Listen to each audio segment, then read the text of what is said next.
കുറേ നേരമായിട്ട് അവർ ക്ഷമിച്ച് കാത്തിരിക്കണം. ചൂടാറട്ടേട്ടാ.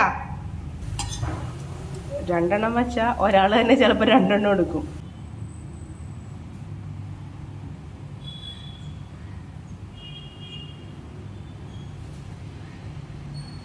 എടുത്തോ. കണ്ടാ, ഒരെണ്ണം മാത്രം എടുക്കണ്ടോ? എന്തല്ല കുട്ടി. എന്നാ നിനക്കൊണ്ട് വാ, കഴിച്ചോ. പൊയ്ക്കോ.